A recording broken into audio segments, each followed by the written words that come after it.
Muy buenas tardes con todos los presentes. Vamos a dar inicio a la capacitación programada para el día de hoy. En esta presente fecha nos acompaña la abogada Betty Egusquiza, abogada por la Universidad Nacional Mayor de San Marcos, magíster en Derecho del Trabajo y Seguridad Social por la Pontificia Universidad Católica del Perú.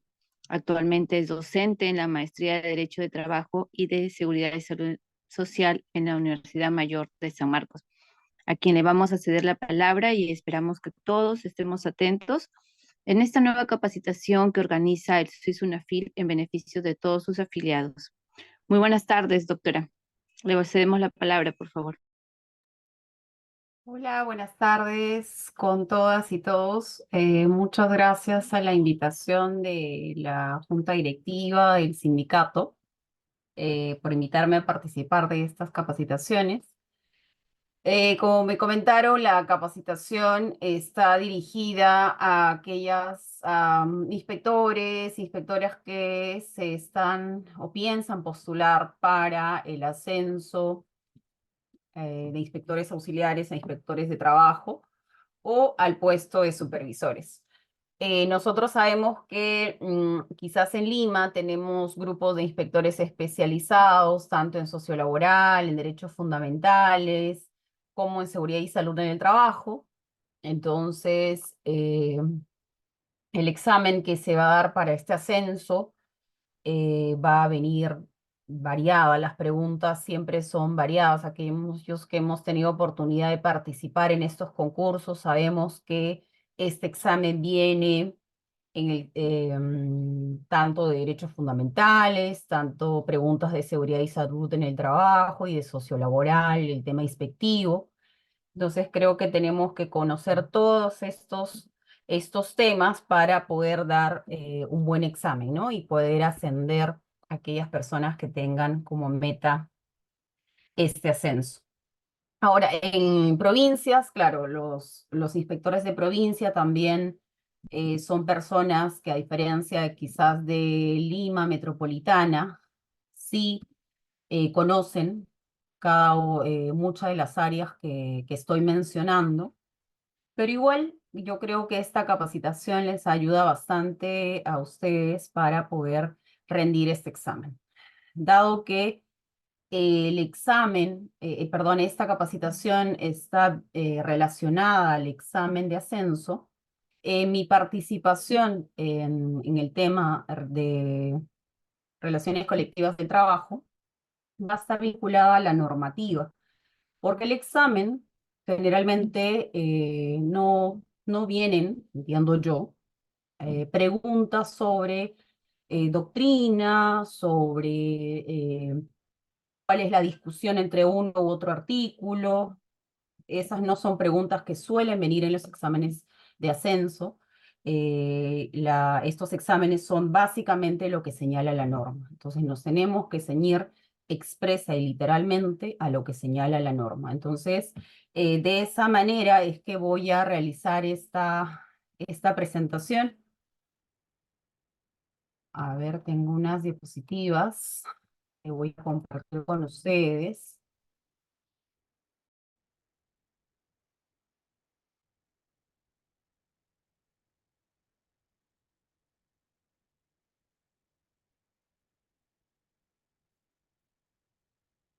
Aquí tenemos el tema, derecho colectivo del trabajo. Vamos a ver básicamente, les decía, lo que menciona la norma. Si bien es cierto, eh, vamos a iniciar tanto esta presentación, que es lo que señala nuestra normativa. Sin embargo, creo que es importante conocer nuestra realidad, ¿no? Y nuestra realidad es, como país, es una baja tasa de sindicalización.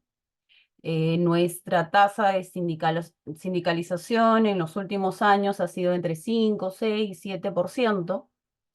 Si aquí vemos este cuadro que va del 2000 al 2006, y luego tenemos un cuadro más actualizado que va del 2015 al 2021. Si ustedes ven, nuestra tasa de sindicalización está en más o menos 5%, la cual es bastante baja es una de las más bajas en América Latina. Después de ver nuestra realidad, que quizás algunos la perciben, pero no la conocen en números reales, vamos a ver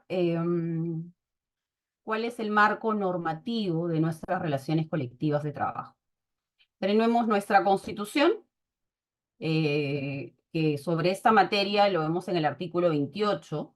Puede ser que en el examen tengamos una pregunta, ¿no? ¿Qué es lo que señala el artículo 28? Los convenios, yo creo que podría venir, pero lo veo un poco difícil.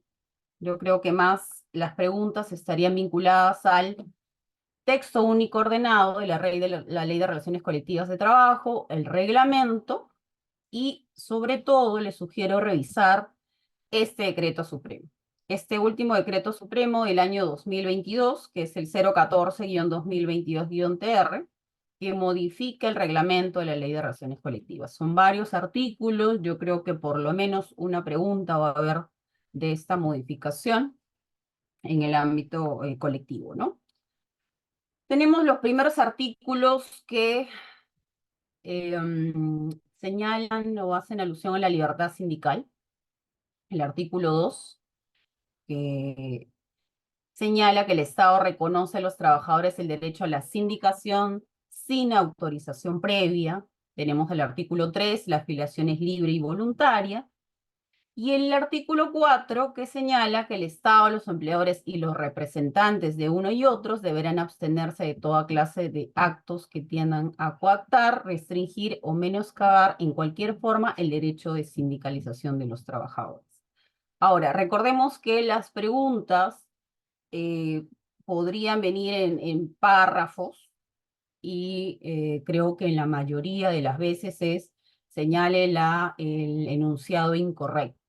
Entonces, al mencionar la pregunta, el enunciado incorrecto, entonces nosotros tenemos que tener bien claro qué es lo que señala, por ejemplo, nuestra normativa sobre la libertad sindical, que básicamente son estos artículos.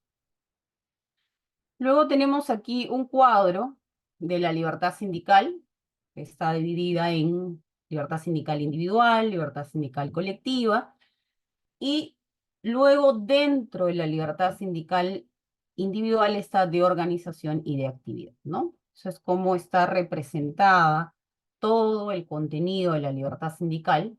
Ahora, este cuadro, esta división que realiza el profesor Alfredo Villavicencio, es bastante esquemática, explica absolutamente todo lo relacionado a la libertad sindical, pero dudo que este cuadro nos puedan preguntar, como les mencionaba al inicio, temas de doctrina.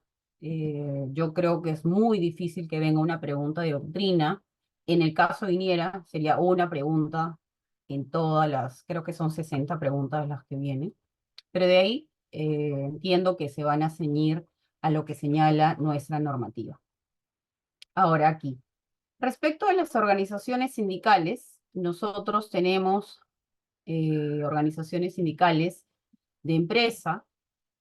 Con la modificación establecida con la 014-2022, se han establecido otro tipo de organizaciones sindicales, que los invito a revisar el reglamento de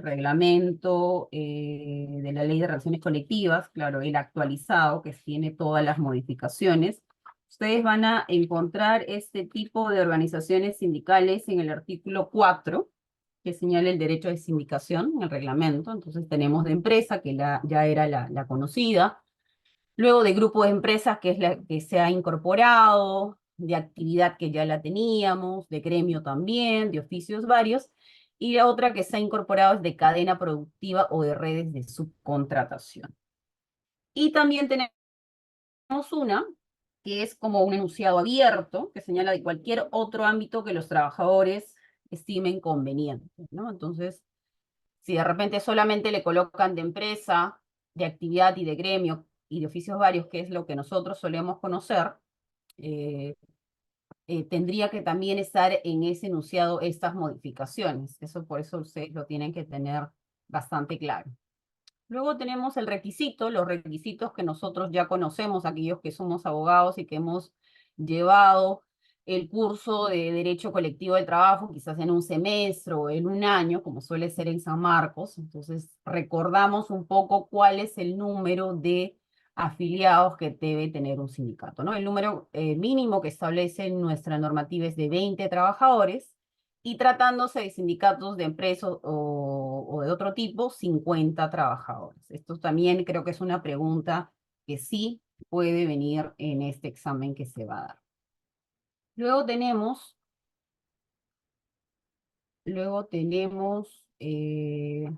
estas, estos enunciados que los podemos encontrar en la ley, y señala cuáles son los fines y funciones de las organizaciones sindicales.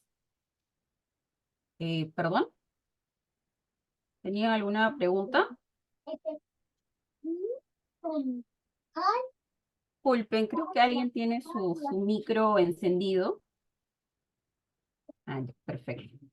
Entonces, tenemos los fines y funciones de las organizaciones sindicales. Como mencionaba el doctor Wilfredo Sanguinetti en una clase, nuestro país tiende a regular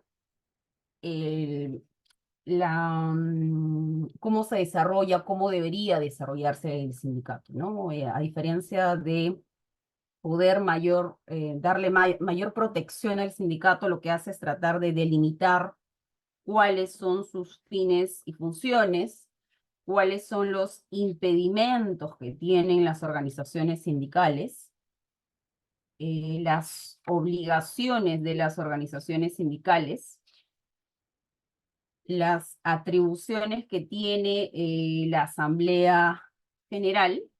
Las atribuciones lo vamos a encontrar en el artículo 22 del texto único ordenado, ¿no? Por ejemplo, elegir a la junta directiva, modificar el estatuto.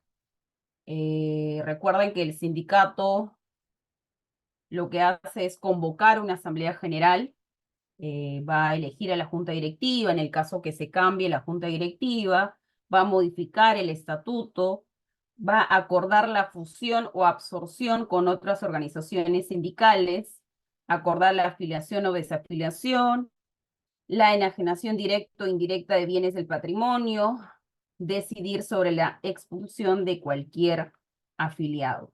Luego tenemos el patrimonio del sindicato. Recuerdo que en el antepenúltimo concurso de ascenso mencionaban cuáles, creo que era cuáles no son, cuáles no pertenecen al patrimonio del sindicato, algo así mencionaba.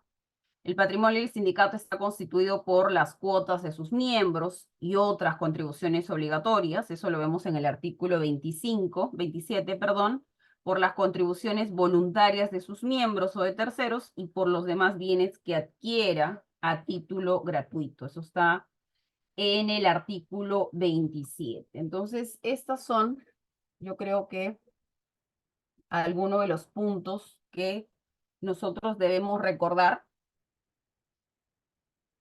Luego tenemos el impedimento de las organizaciones sindicales. ¿Cuáles son las acciones que no puede realizar las organizaciones sindicales?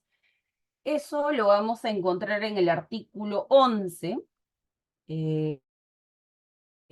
Nos podían señalar cuáles son las acciones que puede realizar el sindicato, ¿no? Entonces, por ejemplo, te van a poner dedicarse institucionalmente de manera exclusiva a asuntos de política partidaria, es algo que no puede hacer el sindicato, podría estar como pregunta. Coaccionar directa o indirectamente a los trabajadores a ingresar o retirarse de la organización sindical, aplicar fondos o bienes sociales, distribuir directa o indirectamente rentas o bienes del patrimonio sindical, realizar o estimular actividades contrarias a la ley o al orden público. Entonces, estos son impedimentos que tienen las organizaciones sindicales. Luego tenemos las funciones y fines de las organizaciones sindicales. Eso lo vamos a encontrar en el artículo 8, que básicamente es lo que hace el SWIT, ¿no? Ustedes van a recordar un poco también, conociendo cuáles son las actividades que realiza el sindicato, como representar al conjunto de trabajadores, celebrar los convenios colectivos, ¿no? A veces cuando lo que hacen es reunir para poder eh, presentarnos el convenio colectivo. Lo que hace a nombre de cada uno de los afiliados es celebrar las convenciones colectivas de trabajo, representar o defender a sus miembros. Entonces, ustedes cuando estén revisando la pregunta van a recordarles, decía un poco qué es lo que hace el sindicato, promover la creación y fomentar el desarrollo de cooperativas, cajas, fondos y en general organismos de auxilio. Aquellos que han visto fiscalizaciones de temas colectivos van a poder verificar que los sindicatos, sobre todo aquellos que tienen muchos años, tienen estas cooperativas, ¿no? Luego tiene la función de promover el mejoramiento cultural, la educación general, técnica y gremial de sus miembros, que es lo que está haciendo el SWIT, y en general todo lo que no estén reñidos con fines esenciales ni con las leyes. ¿Ok? Entonces, eso sería, yo les sugiero que puedan revisar cada uno de estos puntos. Luego tenemos la negociación colectiva. La negociación colectiva está reconocida en el artículo 28, ¿no? Este es el artículo 28, que es un artículo bastante conocido de la Constitución. El Estado reconoce los derechos de sindicación, negociación colectiva y huelga. Garantiza la libertad sindical, fomenta la negociación colectiva y promueve formas de solución pacífica de los conflictos. También está reconocido en el convenio número 98 de la OIT, en el artículo 4. Deberán adoptarse medidas adecuadas, ¿no? A las condiciones nacionales cuando ello sea necesario, para el pleno desarrollo y uso de procedimientos de negociación voluntaria, con objeto de reglamentar por medio de contratos colectivos las condiciones de empleo. Luego tenemos el procedimiento de negociación colectiva.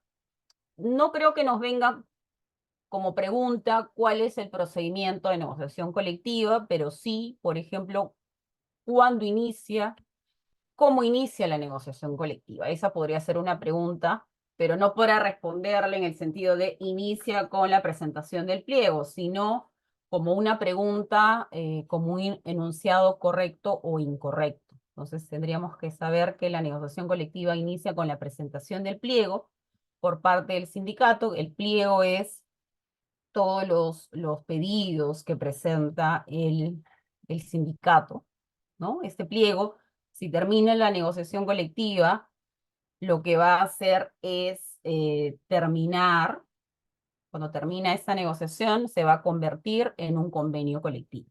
Entonces, la negociación colectiva inicia con la presentación del pliego de reclamos. Tenemos la negociación directa, las reuniones que tienen los representantes del empleador y los representantes del sindicato para poder llegar a un acuerdo. Si llegaran a ese acuerdo en negociación directa, vamos a tener un convenio colectivo. Si no hubiera acuerdo, lo que va a pasar es a otra etapa, que es la conciliación. Y si no hubiera acuerdo, vamos a continuar con las dos opciones que tenemos en la negociación colectiva, que es el arbitraje y o la huelga. Entonces, esas son las dos opciones. Si no llegáramos a un acuerdo, el sindicato lo que va a hacer es decidir si se va a un arbitraje o se va a la huelga. En el caso de Sunafil, la mayoría de las negociaciones colectivas, como ustedes recordarán, la mayoría de las negociaciones termina en arbitraje en los últimos años. Entonces, cuando quizás tengan esa pregunta, han estado ustedes escuchando un poco lo que ha sucedido en los últimos años en los sindicatos de Sunafil, y podrán quizás ayudarles un poco con estos datos. Luego tenemos la huelga, también está reconocido en el artículo 28, regula el derecho de huelga, pero lo que hace nuestra normativa es entre comillas, no reconocerlo, sino regular el derecho de huelga, para que se ejerza en armonía con el interés social, excepciones y limitaciones. La definición de huelga la vamos a encontrar en el texto único ordenado de la Ley de Relaciones Colectivas de Trabajo. ¿Qué nos señala este artículo 72? Que la huelga es una suspensión colectiva del trabajo acordada mayoritariamente y realizada en forma voluntaria y pacífica por los trabajadores, con abandono del centro de trabajo. Entonces, si en la pregunta viniera cuál es la definición de huelga, nosotros vamos a empezar a recordar que es una suspensión colectiva de todos los trabajadores, que es acordada mayoritariamente, porque previamente hay una asamblea para acordar esta huelga, y que es realizada en forma voluntaria y pacífica por los trabajadores, ¿no? Otro de los requisitos es que sea con abandono el centro de trabajo. Su ejercicio se regula por esta norma. Luego tenemos modalidades irregulares de huelga. Estas modalidades irregulares, yo creo que también esta podría ser una huelga, perdóname, podría ser una pregunta del examen, porque estas modalidades irregulares están establecidas en la normativa y es una de ellas es la paralización intempestiva, la paralización de zonas o secciones neurálgicas de la empresa, trabajo a desgano, a ritmo lento o a reglamento. O sea, básicamente recordar o memorizar cuáles son estas modalidades irregulares de huelga, reducción deliberada del rendimiento, cualquier paralización en la que los trabajadores permanezcan en el centro de trabajo y la obstrucción del ingreso al centro de trabajo. Estas son las modalidades irregulares de huelga, es decir, que no podría el, realizarse. Luego tenemos la huelga ilegal. ¿En qué caso se da una huelga ilegal? Es como que la segunda etapa, ¿no? Si se materializa, no obstante haber sido declarada improcedente. Si se declara improcedente una huelga, porque no ha cumplido con todos los requisitos que establece la normativa, se declara improcedente. Ustedes recuerdan la última huelga que ha tenido el sindicato, ¿no? Señalan que no se había cumplido con los requisitos y por lo tanto habría sido declarada improcedente. Y si continuaba con esa huelga, podría haber sido declarada ilegal, ¿no? Luego tenemos por haberse producido con ocasión de ella violencia sobre bienes o personas. Luego tenemos por incurrirse en alguna de las modalidades previstas en el artículo 81. ¿Cuáles son las modalidades previstas en el artículo 81? Las modalidades irregulares. Por no cumplir los trabajadores con lo dispuesto en el artículo 78 o en el artículo 82, y por no ser levantada después de notificado el laudo o resolución definitiva que ponga término a la controversia. Entonces, estos son los temas que considero que podrían ser relevantes para el examen que se va a desarrollar. No sé si tienen alguna otra pregunta.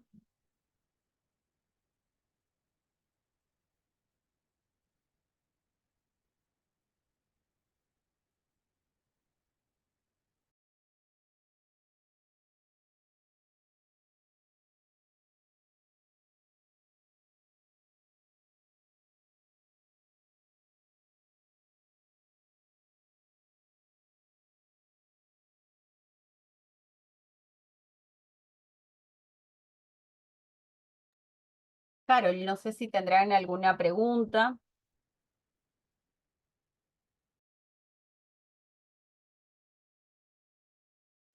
Buenas noches. Sí, solamente, bueno, ya desde hace tiempo hay un tema con la negociación colectiva en el sector público. Como sabemos, por parte del Estado, siempre se defiende que se llama la intangibilidad del presupuesto de las entidades públicas y por ende la prohibición de pactar aumentos de remuneraciones, sean en términos, digamos, de aumento de remuneración propiamente dicho, o como colaterales, condiciones de trabajo, que estén disfrazados. Y por otra parte también hay algunos laudos arbitrales y algunas, hay pronunciamientos jurisprudenciales que establecen que no se puede restringir el derecho de negociación colectiva en cuanto a remuneraciones en el sector público. De acuerdo a lo que usted tiene como conocimiento, experiencia, la tendencia actual entonces sería a que en el sector público sí se pueden negociar colectivamente aumentos salariales, dado que de lo contrario se estaría restringiendo el derecho a la libertad sindical, a la negociación colectiva en el sector público, o es que se debe atender a las limitaciones presupuestarias de las entidades. Gracias, Juan. Yo creo que este tema es un tema que ha tenido varios años de discusión. Siempre está el tema del presupuesto o el derecho a la negociación colectiva que tienen los trabajadores, pero es una decisión más política porque la aprobación de un presupuesto es en función a cuál es el acuerdo que tienen con las centrales sindicales o con los sindicatos, y en función a eso es que le aprueban o no le aprueban el presupuesto, ¿no? Lamentablemente en nuestro país es de esa forma que funciona cada uno de en los aumentos salariales que se puedan dar. No hace mucho tiempo no se hace un sustento normativo respecto al aumento de las remuneraciones, ¿no? En qué casos se da y en qué casos no se da. Yo creo que es un derecho que tienen todos los trabajadores que debería otorgarse en los aumentos que se solicitan por negociación colectiva, pero lamentablemente está sujeto a un tema político. La tendencia, de lo que hemos visto en las últimas noticias, es que no se pretende otorgar aumento de remuneraciones, se está restringiendo bastante el presupuesto. Justo acaban de comentar que hay movilizaciones por parte del sector público para poder reclamar este derecho. Muchas gracias por la respuesta. Y ya para cerrar, también en cuanto a las negociaciones colectivas o al derecho colectivo al trabajo, específicamente en el sector privado, se presentan muchas controversias que ya han llegado a la vía judicial y también, por cierto, en procedimientos inspectivos, con respecto a las controversias que surgen, valga la redundancia, entre la parte empleadora y la representación sindical. Cuando un sindicato minoritario pacta un incremento de remuneración, perdón, inicia una negociación colectiva que busca el incremento de remuneraciones, el empleador inicia la negociación, la hace larga y en el interín que va negociando anuncia un aumento general por productividad, cumplimiento de metas o por lo que fuere, a favor de todos los trabajadores no sindicalizados, ¿no? Y ese aumento no se los da a aquellos trabajadores del sindicato minoritario. Cuando estos reclaman, el empleador le dice, bueno, el aumento es para todos, pero a ustedes no les toca porque como ustedes están negociando colectivamente, probablemente tengan un aumento mucho mayor todavía. O de repente no, pero eso se va a definir en la negociación colectiva. Entonces a ustedes no les toca por ahora. Y lógicamente la representación sindical dice, momentito, si hay un aumento para todos los trabajadores, también debería tocarnos a nosotros sin perjuicio que luego en la negociación colectiva se pueda definir alguna otra mejora, digamos, solamente para nosotros en atención al principio que se llama la capacidad negocial del sindicato minoritario, o sea, solo para sus afiliados. Entonces, hay sentencias de la Sala Constitucional y Social que son contradictorias, ¿no? Algunas van en el sentido de que, perdón, no van en el sentido de que aumentar a todos los trabajadores implicaría una agresión a la actividad sindical, o sea, se estaría convirtiendo en una práctica antisindical, ya que los trabajadores van a preferir desafiliarse del sindicato para de esta manera acceder al aumento inmediato y probablemente mayor. y otros dicen que no, que por lo contrario sí debería aumentarse a todos los trabajadores por el principio de igualdad, ¿no? Que es un principio constitucional. ¿Cuál es la posición más adecuada, de acuerdo a su criterio, doctora, cuando hay estos dos derechos en juego? El derecho a la negociación colectiva como organización minoritaria para sus afiliados o el derecho a la igualdad, es decir, que todos los trabajadores accedan a incrementos. Gracias, Juan. En esta modificación del Decreto Supremo 014, justo estaba buscando el artículo, menciona que está prohibido este aumento, ¿no? Este aumento a un sindicato minoritario. No recuerdo en qué artículo está. Nosotros revisamos el reglamento. El Decreto Supremo 011-92-TR, modificado por el 014-2022, y hay un artículo que menciona que está prohibido estos aumentos. Ahora, esas sentencias que nosotros conocemos, que lo que hacen es validar estos aumentos para los sindicatos minoritarios, son con fecha anterior a esta modificación. Entonces, ahí yo creo que tenemos un argumento.